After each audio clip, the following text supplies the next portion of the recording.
Hello guys, आज हम कक्षा 10वीं गणित के आईएमपी क्वेश्चन को समझेंगे जो बहुत ही महत्वपूर्ण है। किसी भी क्वेश्चन को करने की एक ट्रिक होती है। एक ट्रिक और सिस्टम से करेंगे तो क्वेश्चन सरल हो जाता है। साथियों, इस क्वेश्चन को करने से पहले यदि आपने पाटीदार ज्ञान चैनल को सब्सक्राइब नहीं किया तो पाटीदार ज्ञान चैनल को सब्सक्राइब करें, बेल आइकन प्रेस करें ताकि आने वाले इस प्रकार के नोटिफिकेशन आपको समय में मिलते रहे। और वीडियो अच्छा लगे तो हमें लाइक और कमेंट तथा शेयर करिए। धन्यवाद। चलिए, ये बहुत ही महत्वपूर्ण है इस वर्ष कक्षा 10वीं के महत्वपूर्ण सवालों में से। दो संख्याओं का अंतर 26 है। दो संख्याएं हैं, ये क्वेश्चन है। और दो संख्याएं, इसने बोला कि दो संख्याओं का अंतर 26 है। प्रश्न बहुत ही सरल है। केवल प्रश्न की जो इबारत है, जो प्रश्न में जो लिखा गया है, उसको समझकर हम समीकरण बनाएंगे तो बहुत ही हम सरल ढंग से इसको कर पाएंगे। दो संख्याओं का अंतर 26 है। हमें यह पता है कि यहाँ लिखा हुआ इस पर कि दो संख्याओं का अंतर 26 है, लेकिन वो दो संख्याएं क्या है। सबसे पहला काम होता है ऐसे सवालों में कि वो दो संख्याएं जो है वो क्या है। तो यहाँ पर हम मानेंगे, हम हल कर रहे हैं, माना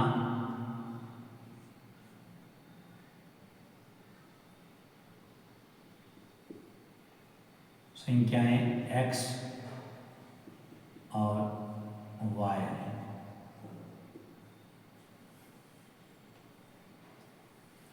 जो दो संख्या हमने कही वो संख्या हमने मान ली है, वो दो संख्याएं x और y। हमेशा आपको गणित का नियम होता है कि यदि कुछ संख्याओं को मानना पड़ता है वहाँ x और y माना जाता है। तो यहाँ पर भी हमने कहा कि दो प्रश्न में पूछा गया कि दो संख्याओं का अंतर 26 है, तो वो दो संख्याएं क्या है, हमने उसको माना कि माना संख्या x और वो y है। तब इसके बाद प्रश्नानुसार, तब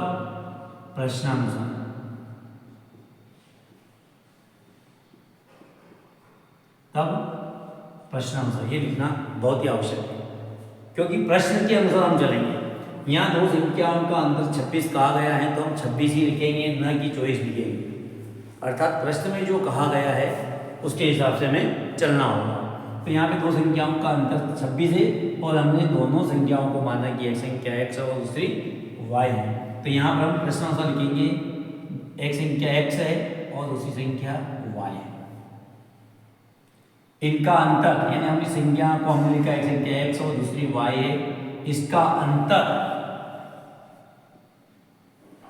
का अर्थ होता है, अंतर का मतलब होता है घटाना, या अंतर का अर्थ होता है ऋण। अर्थात दो संख्याओं का अंतर, अर्थात इन दोनों संख्याओं के बीच में ऋण आएगा। वो बोल रहे हैं इन दोनों संख्याओं का अंतर जो है वो लगभग 26 के बराबर है। यानी मैंने कह दिया कि एक संख्या कुछ भी मान लो, दूसरी कुछ भी हो, लेकिन उन दोनों को अगर घटाएंगे तो अंतर 26 आना चाहिए। घटाने पर इन दोनों से जो भी संख्या यहाँ प्राप्त होगी उनको घटाने पर 26 प्राप्त होना चाहिए। तो दो संख्याओं का अंतर 26 है। प्रश्नानुसार ये अपनी समीकरण नंबर 1 प्राप्त हो गई है। अब बोल रहा एक संख्या दूसरी संख्या की 3 गुनी, यहाँ से हम दूसरी समीकरण बनाएंगे। एक संख्या हमने यहाँ लिखा पुनः प्रश्नानुसार, पुनः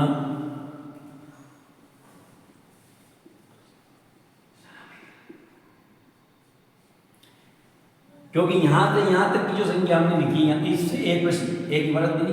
अब और के बाद से यहाँ तक 3 गुनी तक की बात हम दूसरी, तो इसके पुनः प्रश्नानुसार, यानी एक बार प्रश्न में जो लिखा गया तो उसके अनुसार हमने ये प्राप्त किया।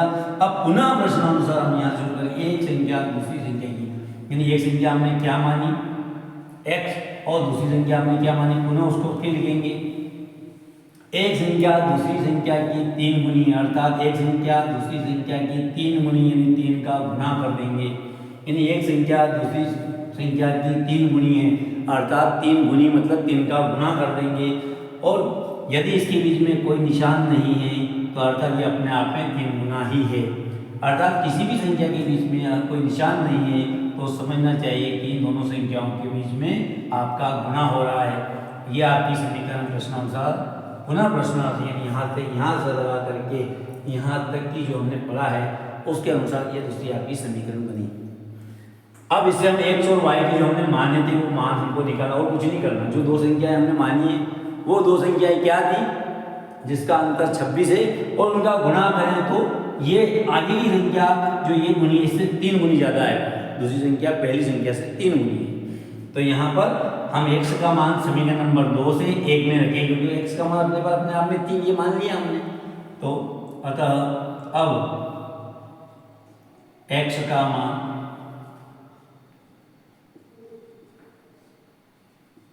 दो से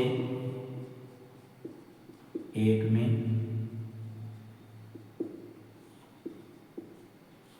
हर सवाल इस टाइप के जितने भी सवाल होगा उसका मान रखकर ही हम प्राप्त करेंगे।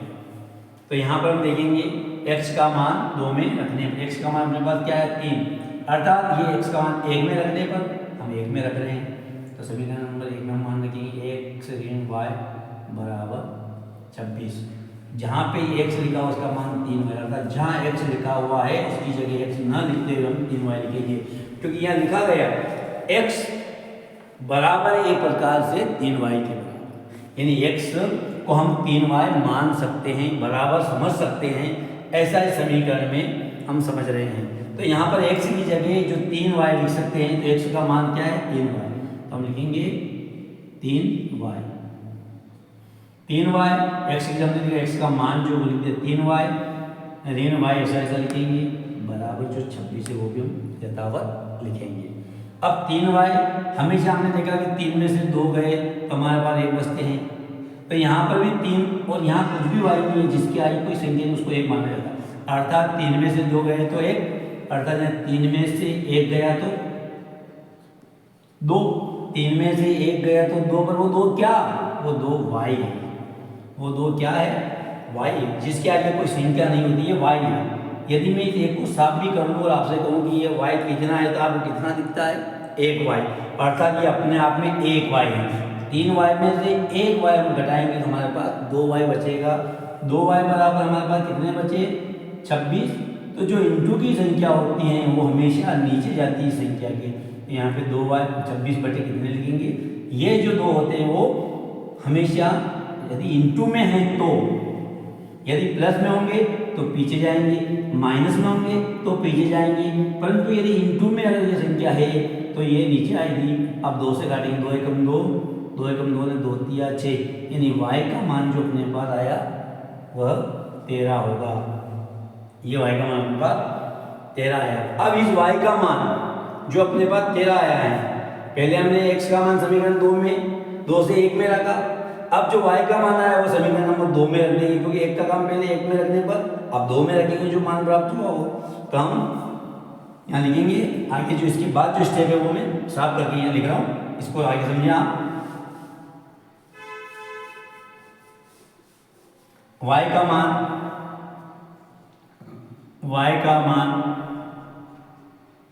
कौन सी समीकरण नंबर 2 में रखने पर, y का मान 2 में रखने पर, और 2 जो समीकरण थी अपनी वो क्या थी, x बराबर 3y, जो समीकरण नंबर 2 थी वह थी। अब ये y का मान जो 13 आया यहाँ पर रख देंगे, तो x बराबर 3, बीच में कोई निशान नहीं है, अर्थात यहाँ पे हम इंटू मानेंगे, अर्थात 3 गुणी, अब y का मान हमारे पास क्या आया है 13 है, अब y की जगह हम क्या रखेंगे 13 रखेंगे, तो हमारे पास जो x का मान आएगा वह 3339 होगा। अतः अपने पास x का मान जो आया वो आया है, अतः x बराबर 39 व y बराबर 13, यही आपके आंसर है। अब यहाँ पर हम जो प्रश्न कहा गया है उस प्रश्न में कहा गया कि दो संख्याओं का अंतर 26 है, यानी जो हमने पहली संख्या जो मानी थी ये आंसर आ गया। यहाँ से आपका आगे कोई सवाल नहीं है। अब उत्तर की जांच करने के लिए जो हमने सवाल सही किया वास्तव में वो सही है अथवा नहीं, इसकी जांच हम करेंगे। तो दो संख्याओं का अंतर 26 है। अब वो दो संख्या हमने क्या मानी थी, एक मानी थी हमने x, दूसरी मानी थी हमने y, और उनका अंतर कितना आया था हमारे पास, इसका अंतर जो आया था वो 26 आया था। अब हम एक सवाल करेंगे, x का मान हमारे पास क्या आया 39 आया, y का मान हमारे पास क्या है 13 आया।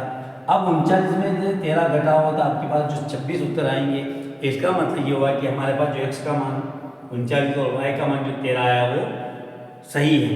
अब इसी में आगे कहा है एक संख्या दूसरी संख्या की 3 गुनी, यानी एक संख्या हमारे पास 13 है और दूसरी संख्या हमारे पास 39 है, अर्थात 13 तिया 39, यानी एक संख्या दूसरी की 3 गुनी है। हमने पुनः प्रश्नानुसार में एक लिखा था कि x बराबर 3y, x बराबर हमारे पास 13 आया और दूसरी संख्या है 3 गुनी, y का मान कितना है 13 है, तो 13 बराबर 39, यानी एक संख्या दूसरी संख्या की 3 गुनी है, ये 13 है, ये 39 है। अर्थात जो हमारा सवाल है, जो हमने समीकरण बनाई थी वो पूरी तरह से सही थी। ये जांच के लिए है, बाकी हमारा जो आंसर है वो यहीं खत्म हो जाता है और सवाल ही खत्म हो जाता है। ये वीडियो आपको कैसा लगा हमें कमेंट में बताएं। और साथियों, ये परीक्षा की दृष्टि से बहुत ही महत्वपूर्ण है और 99% इस वर्ष परीक्षा में पूछे जाने की संभावना है। धन्यवाद।